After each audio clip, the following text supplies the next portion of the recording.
Halo semua, kembali lagi bersama saya Johan di Jurnal Training ID. Jadi pada kesempatan video kali ini kita akan membahas kembali untuk update dari pergerakan GBP USD dan juga Euro USD. Oke, di sini kita mau bahas dulu yaitu mengenai GBP USD ya. Nah, untuk GBP USD ini untuk pandangan saya dari hari Senin sampai hari Rabu nanti ya, untuk si area analisanya ini. Ya, untuk saat ini memang dia sedang berada di area level kurang lebih supportnya ya, itu di 2642 sampai 2617 gitu. Dan kalau kita pantau memang si GBP/USD ini ya dia baru break dari area sideways, di mana ini adalah support intraday dia ya, dan ini ada di area support minor. Dan the next support intraday itu ada di sini gitu, di 2564 sampai 2538. Nah, ini adalah support main level dia juga nih di sini teman-teman. Nah, ini kalau kita lihat dari si daily-nya itu sendiri. Kemudian artinya ya selama dia di bawah support daily ini, di bawah 2671, itu GBP USD ada potensi untuk melanjutkan penurunan lagi ya sampai ke level harga di sini. Dan kalau kita lihat pun memang dari struktur harganya dia ya di daily ini sendiri, ini lebih cenderung untuk menunjukkan potensi ya harga turun teman-teman gitu. Jadi memang penurunannya masih mungkin terjadi dan potensi dia untuk retest kembali ke support daily dulu ini sendiri ya, yang saat ini menjadi area resisten daily gitu di sini.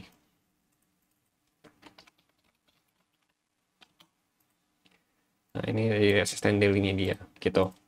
Jadi dia potensi untuk retest saya ke sini, baru dia lanjut untuk turun dengan target di 2564 sampai 2538. Kalau memang kita lihat penurunan terdekatnya dia ya, di sini tuh ada di level harga 2593. Nah, ini penurunan terdekat dari the next minor supportnya dia. Kalau main level dia tadi dari sini gitu. Oke, jadi memang itu ya. Untuk si GU sih overall sih memang masih sesuai dengan analisa kita. Ya, dimana dia keluar dari trendline. Ini kan trendline-nya dia nih. Ya, trendline. Terus ini support zone-nya dia. Ya, dia breakout, kemudian dia lanjut naik retest, baru dia lanjut turun lagi. Nah, untuk saat ini ini masih ada potensi untuk retest lagi, baru untuk turun naik ke bawah gitu.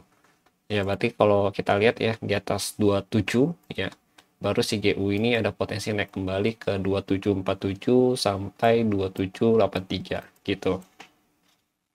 Nah, ini juga masih struktur harga turun ya di sini. 1 2 3. Ini dia udah break low-nya dia, dan potensi bikin high-nya lagi, baru break low lagi. Ya, nanti pokok target finalnya di sini untuk penurunan nih di 2564 sampai 2538-an. Oke, kemudian lanjut untuk Euro USD. Oke, jadi kalau kalian ada dapat sell di Euro USD nih, kayak saya nih, saya ada dapat sell di Euro USD ya. Memang udah profit juga, sudah hampir TP3. Ini kurang lebih udah running 57 pips ya. Congrats untuk kalian semua. Jadi kalau kita lihat memang untuk si Euro ini sendiri, dia itu terakhir kita bahas itu ada di main level intraday daily-nya dia gitu. Ya, ini resistannya dia gitu. Jadi kalau kita lihat memang secara struktur 1 2 3 4 5 ya seperti ini. Nah, ini struktur harga turun gitu teman-teman. Dan saat ini pun dia ada di level area supportnya dia nih di sini. Itu di 67 sampai 65 60 gitu.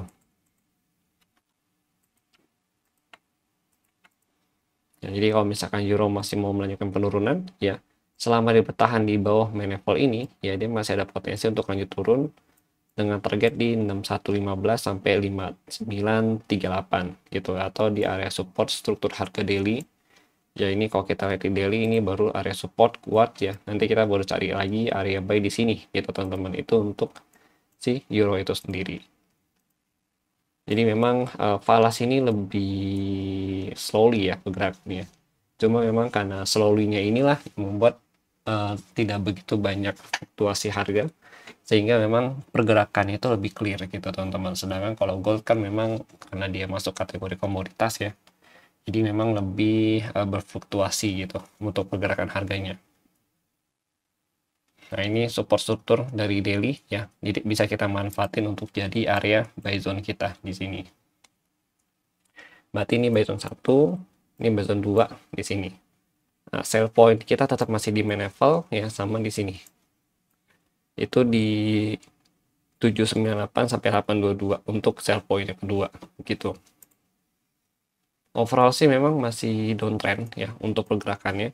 Ya, paling nanti kalau misalkan dia masuk lagi ke level harga ini ya, di main level dia kita baru cari ancang-ancang untuk sell lagi dengan target di sini gitu. Asalkan dengan konfirmasi yang lebih kuat lagi gitu teman-teman ya. Berarti kalau di atas 7500 ya, di sini di atas ini baru kita cari buy point dengan target di 798 sampai 822 kembali gitu. Oke, itu untuk si euro itu sendiri gitu teman-teman. Oke, jadi mungkin itu sih, nggak banyak pergerakan kalau euro ya, jadi masih di dalam main level kita sendiri, dan range-nya pun masih sama gitu, nggak ada banyak pergerakan, paling cuma struktur harga dari intraday-nya aja yang mungkin lebih terbentuk ya daripada minggu-minggu sebelumnya gitu. Oke, jadi nanti untuk update-nya akan saya update lagi di channel Telegram dan juga TikTok Juna Trading ID. Terima kasih bagi yang sudah nonton dan sampai jumpa pada video berikutnya.